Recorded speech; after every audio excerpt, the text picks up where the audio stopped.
mucho. Yo he estado conversando con ustedes, transmitiéndoles algunas cosas que la vida práctica me ha enseñado a mí, no la teoría. La vida práctica, esa que te induce a poder decir, ¿dónde está el realismo de esto que queremos hacer?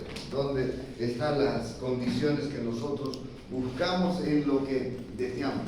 Dice, tú como contador, o sea, el título que te van a dar es un reconocimiento de autoridad para poder asumir responsabilidades. A veces ni lo creemos, ni lo sentimos. Simplemente nos acompaña un papel.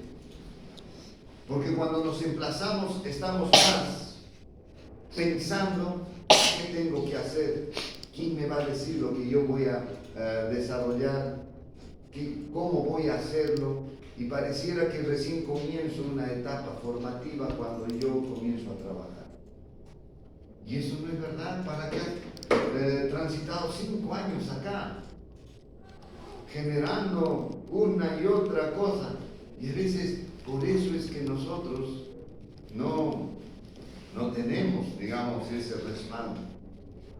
Necesitamos llevar, no vamos a imponer, no vamos a ir a sobreponer autoridad sobre lo que tenemos que hacer, pero sí tenemos varias cosas que llevamos con nosotros para poder decir, ¿y esto aquí se puede utilizar?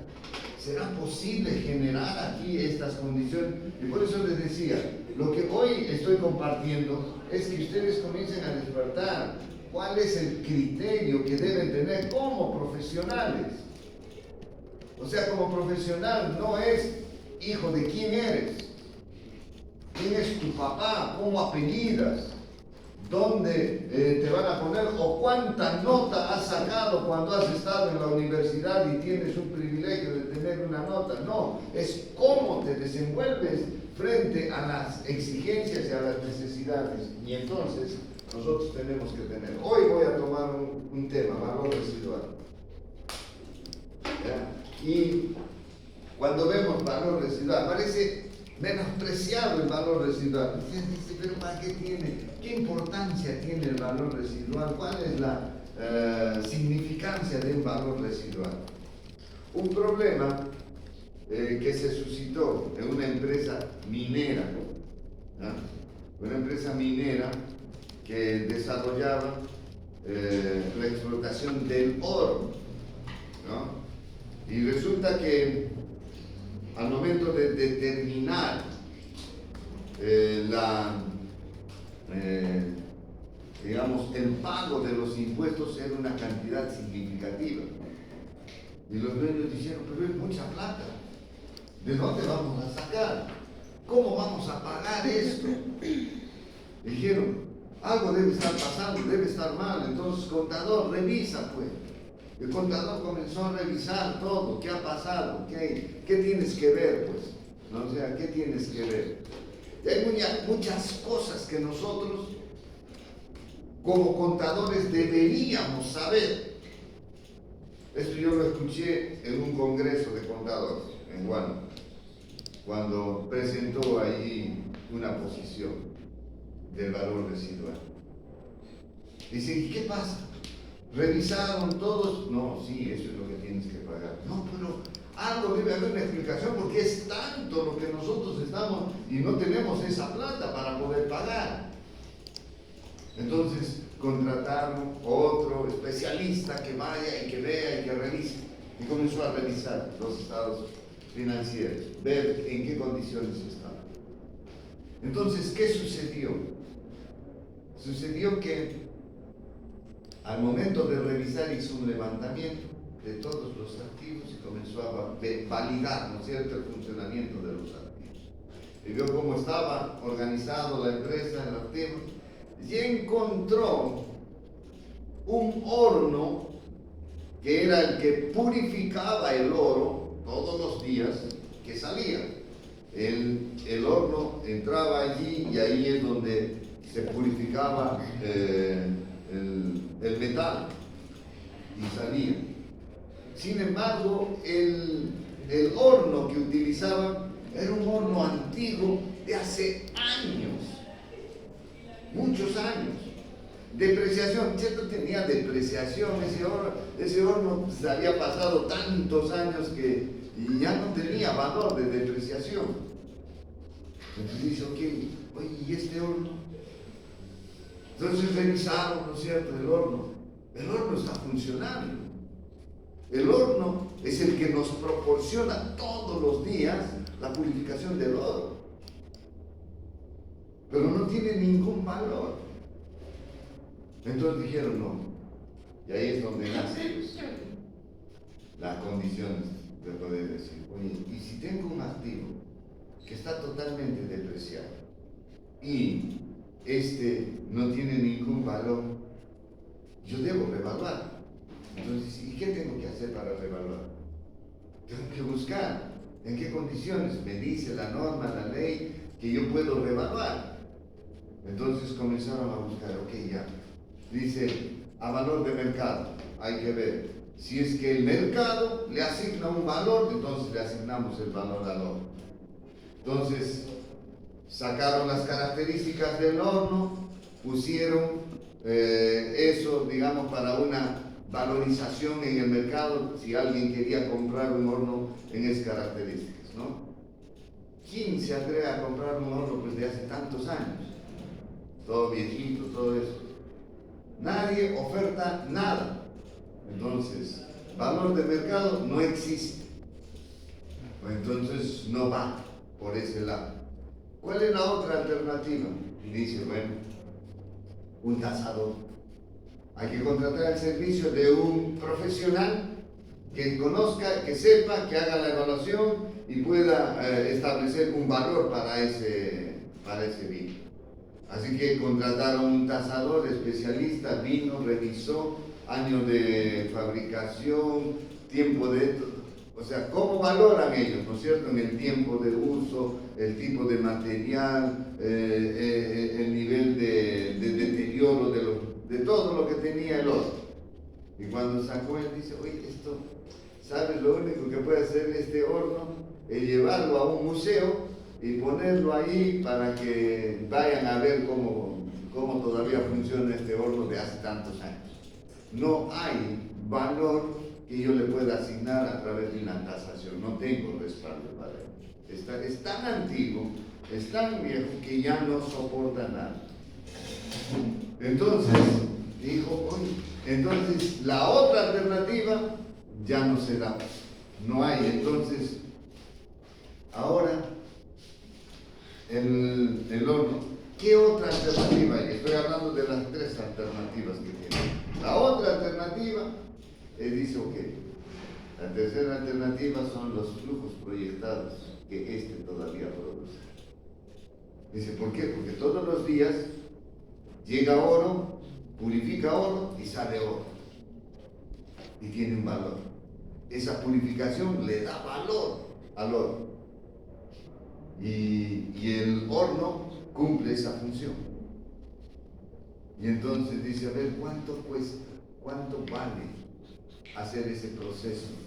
¿Y cuál es el valor que tiene en ese procedimiento el horno? Entonces hicieron un flujo de caja, cuánto de ingresos proporcionaba ese horno a partir de lo que él purificaba y cuánto tiempo todavía seguirá, teniendo vigencia. Así que hicieron un seguimiento de flujo proyectado de caja y establecieron un valor que era significativo. Y eso es lo que le pasa a muchas empresas cuando estos no controlan sus activos y trabajan con activos totalmente deteriorados, sin valor, y lógicamente ¿dónde se carga? En el impuesto. Y nadie te dice nada. La SUNAT no te va a notificar y te va a decir, oye, ya tienes depreciado casi el 60% de tus activos y tú me vas a pagar porque eso ya no cuesta mucho, entonces no tienes para deducir. Y yo te voy a cobrar. No, nunca te va a notificar. Es problema tuyo. Si te das cuenta bien y si no te das cuenta es tu problema. Y los contadores ni cuenta se dan. Por eso les decía, a veces nosotros teóricamente simplemente aprendemos y desarrollamos conocimientos a través de información que nos da. Este es el valor residual. Refiere al precio o valor que tiene un activo inmovilizado cuando su vida útil ha acabado. La historia que les conté era un activo que estaba todavía en uso. Pero tú ves, en las empresas encuentras muchos activos inutilizados. Tienes un almacén donde está amontonado todo aquello que ya no están utilizando. Y ahí los ponen. Entonces, uno te dice, ¿y eso cuesta? Claro que cuesta. Yo tuve un hermano, bueno, tengo mi hermano todavía, él ya se jubiló, pero él fue gerente general de la empresa de electrificación de Machu Picchu. Y él tenía así, o sea, usan los equipos, las maquinarias, y un día miró en su patio de la empresa lleno de cachivaches y lleno de fierros y máquinas viejas, todo. Dice, ¿qué hay que mantener, hay que cuidar, hay que limpiar, hay que personal dedicar para poder hacer? Agarró un día y dijo que, vamos, ¿a quién compra chatarra? Él compró, buscó una empresa que comprara chatarra y lo llamó y le dijo, a ver, mira, todo eso tengo, valorízalo, ¿cuánto me pagas? El otro hizo, hace una propuesta, voy a traer a otro más para que me hagan. Así que contrató eso y le ofrecieron $750,000 por todo lo que tenía. Le dijo, llévatelo. Barrió toda su basura con $750,000 abajo. Hay plata desperdiciada en eso, y eso es lo que busca. El valor residual tiene un criterio importante. Es decir, una vez que se han deducido los gastos de amortización, depreciación aplicables a un bien intangible, lo que queda es el valor residual. Eso es lo que queda, el valor residual. Una vez llegado al vencimiento de su vida, mantiene todavía valor. O sea, eso quiere decir que lo que tenemos tiene un valor, pero no lo consideramos. Y podemos venderlo, y ese valor puede ser una inyección de liquidez para con la empresa. Y necesitamos saber que detrás de una máquina vieja hay. Yo conocí a un marino que se dedicó a exportar carros de colección de acá del Perú. Carros de colección. Yo no lo podía creer cuando me dijeron. Yo enseñaba el curso, enseñaba creatividad, y hacía talleres de creatividad, porque me interesaba. Y una de las tareas que les di es que les dije a mis alumnos, ok, vayan y busquen emprendedores que hagan cosas que nosotros normalmente no las vemos. Así que necesitamos conocer para poder tener una visión. ¿Qué es ser innovador? ¿Qué es ser creativo? Entonces no es ver lo mismo que todos los días vemos. Y entonces ellos fueron y cada uno trajo y conocí todo. Conocí a una señora exportadora de piedras a Estados Unidos, de acá de Perú. Dice, ¿piedras vas a exportar a Estados Unidos? Sí, piedras. Y ella caminaba por los arroyos, por los riachuelos, buscando piedritas especiales que hay, ¿no? En el río, ahí cuando uno va, encuentra piedritas y ella seleccionaba. Las barnizaba, las adornaba, las cambiaba de color, y luego las mostraba y tenía pedidos de Estados Unidos como decoración. Exportaba piedras. Y ahí otro me trajo exportador de carros de de colección. Yo digo, estás loco, exportador, Perú va a exportar, nosotros no exportamos vehículos. No, sí. Entonces, como me impresionó, yo le digo, ok, yo quiero conocer dónde está su taller.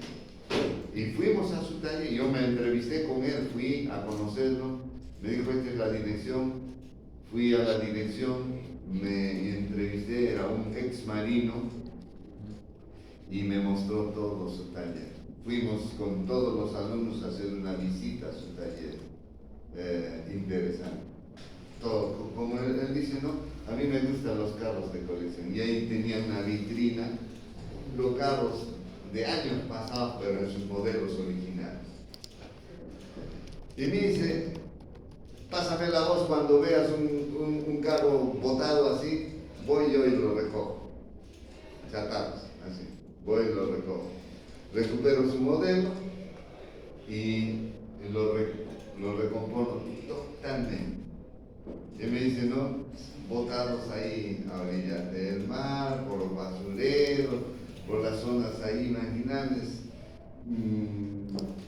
Ya nadie, uno caminando por acá ve algunos carros ya viejos, yo veo ahí en la Alameda botados ya sin llantas, y digo, este iba y recogía, ya, iba y decía, ya, véndeme ese carro que está botado, ¿cuántos? 500 soles, ya 500 soles, le traía sus grúas y lo llevaba y ahí. ¿Y qué hacía? Lo primero que hacía es desmantelar totalmente el carro, si algo había para recuperar, fierro.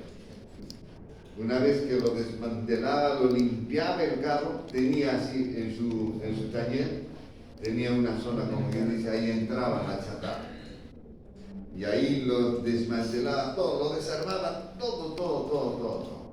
Entonces ahí decía, si es que el fierro todavía funcionaba, entonces le daba un tratamiento al fierro, todo, y conseguía el modelo original de eso. Entonces él decía, ok, esto es lo que vamos a hacer.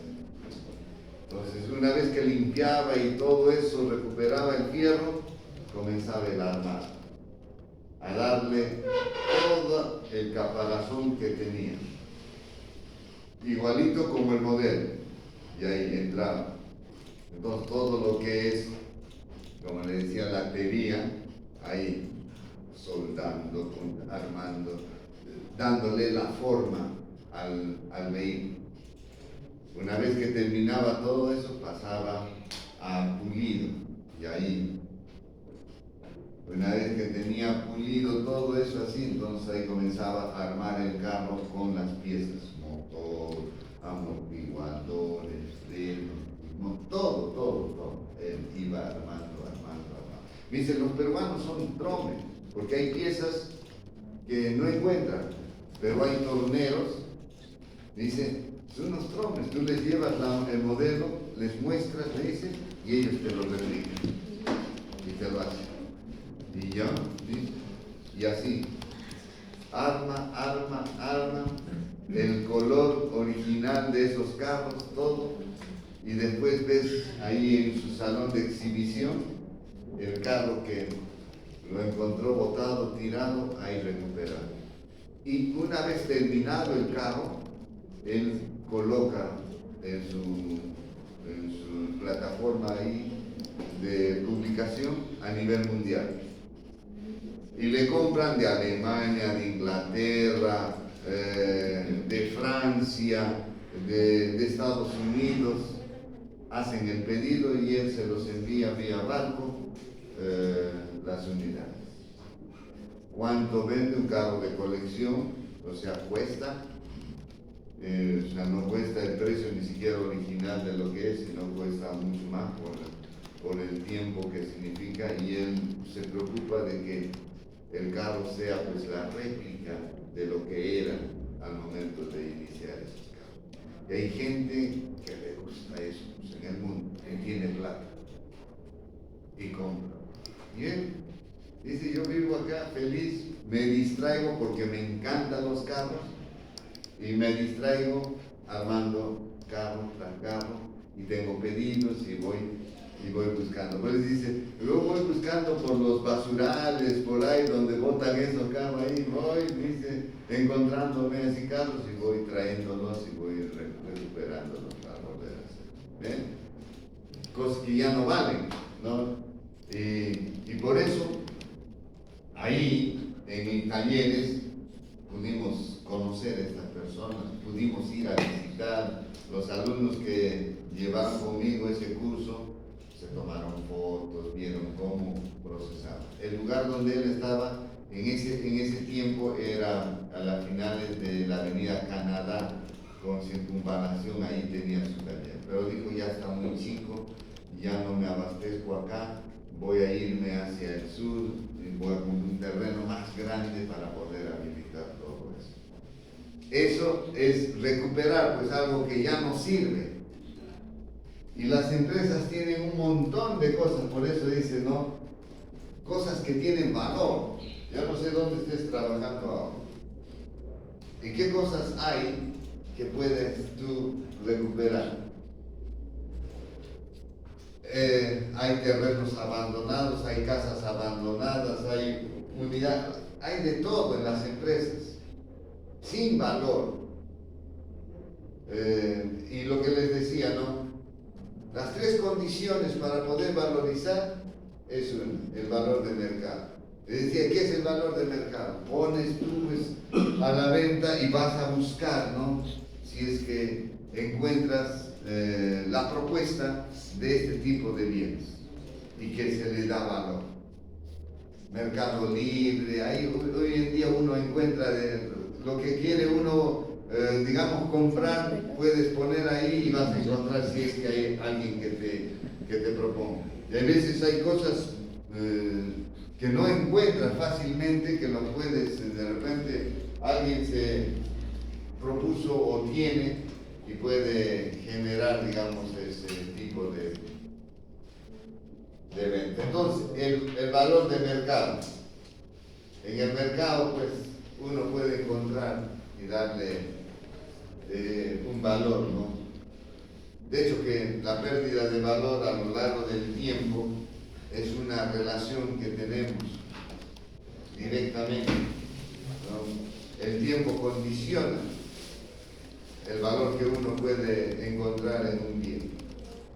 Ahora ustedes mismos en vuestra vida personal, digo, todo lo que tienen lo están usando. O sea, yo te pregunto a ti individualmente. A ver, mira tu ropa. ¿Utilizas toda la ropa que tienes? ¿O puedes compartir con tus compañeros? Ni loco. O sea, y hay muchas cosas que están de más y que no las tienen y que podrían generar un valor adicional para contigo. Pero hay algunos que son cachivacheros, ¿no? Les gusta guardar. Y es interesante, pues, porque mi suegra es una persona así. Le regalaban y ella con papel envuelto sin abrir, guardaba. Años. Y les digo, ¿y no has abierto tu regalo? ¿Cuándo te ha regalado? Como hace 10 años y ahí lo tenía guardadito ahí. No, eso se dice, pero ¿para qué te han regalado? Si tú no lo vas a utilizar. A veces cometemos errores. Yo recuerdo en el tiempo en que vivía, miren cómo es la tecnología, ¿no? En el tiempo en que mis dos hijos ya existían, y un día caminando por ahí vemos que estaba de moda los Walkman, esos para CDs, y ahí le ponías y con sus audífonos. Y eso estaba de moda, los chicos se compraban. Entonces yo dije, les voy a comprar para mis hijos para que cuando crezcan ya tengan ya su vez, no tengan que estar viniendo a comprar. Y compré dos Walkman nuevecitos, uno rojito y el otro plateado para mis dos hijos. Como ellos eran chiquitos todavía van a crecer y cuando ellos crecieron y cuando ellos estaban en esa edad, los Walkman eran una reliquia. Y yo lo tenía nuevecito allí. Y un día le digo, ¿no quieren esos Walkman? vas a usar Walkman ahora? Pues, sí, y ya suena ridículo que estés caminando con tu Walkman, cuando la tecnología ha superado todo eso. Se me quedó nuevecito los Walkman ahí. ¿Por qué? Porque el tiempo rapidito lo deterioró, sin haber usado nada. Ni siquiera lo había abierto de su caja y con su cajita todo bonito. Un padre entusiasta por sus hijos y fracasado para el resultado, ¿no? Y eso es lo que pasa, el tiempo rápidamente. Por eso les digo, ustedes tienen equipos, tienen a vuestro favor. ¿Y cuánto provecho le sacan a eso? ¿O cuánto deterioro tienen ustedes en su valorización? O sea, el sentido práctico de la valorización de los bienes que ustedes mismos tienen contradice al conocimiento contable que ustedes están recibiendo. Porque en realidad ni cuenta se dan de lo que tienen ni lo que deberían hacer con eso. Dice, no hay percepción. Tenemos las cosas porque las exigimos y porque es parte de nuestra, necesidad de trabajo. El valor residual por tasación, esta era una de las condiciones, noción, que es la expresión monetaria y objetiva de cualquier bien tras un análisis pericial de sus características. Yo trabajé en el banco y cada vez que nosotros necesitábamos respaldar un crédito, entonces pedíamos, ¿cómo vas a respaldar, digamos, que tú vas a pagar? Ustedes han visto, no sé si se han dado cuenta, que cuando tú revisa el estado de situación financiera de una empresa bancaria, vas a ver ahí total activos abajo ahí, y debajo de eso vas a encontrar una linecita donde te dice total de respaldo y una cantidad.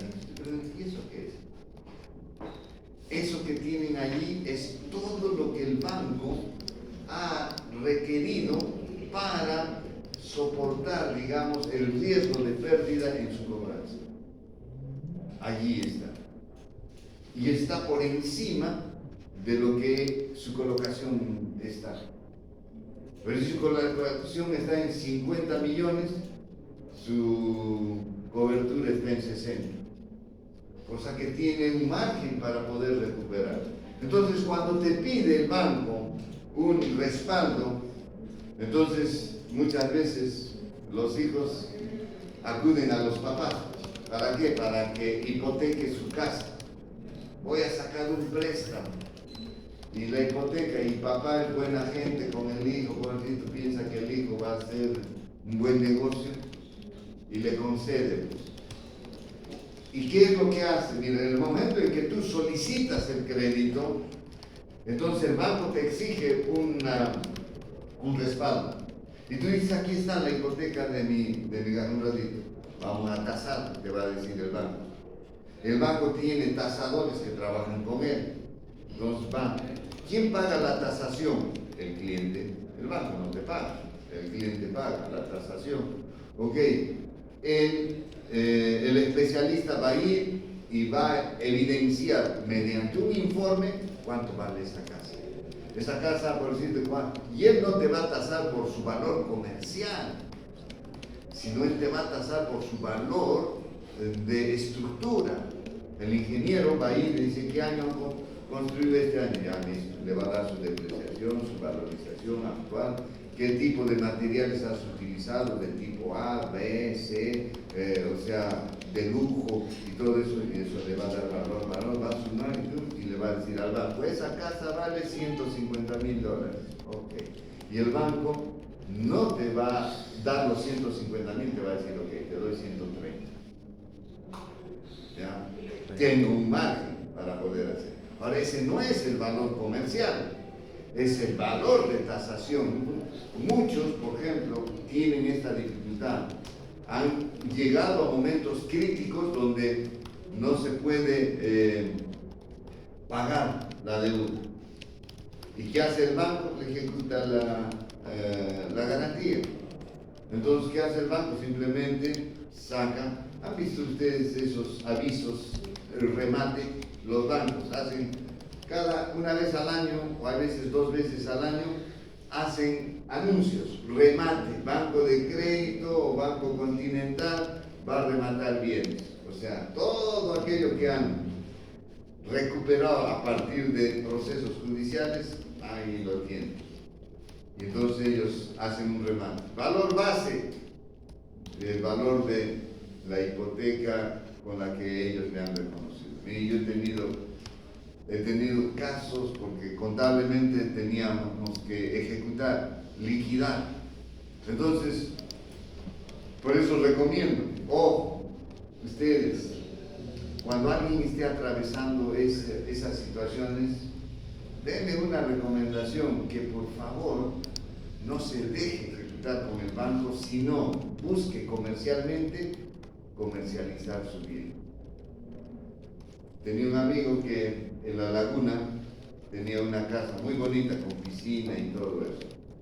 Y él tenía una obligación con el banco, $700,000 debía al banco.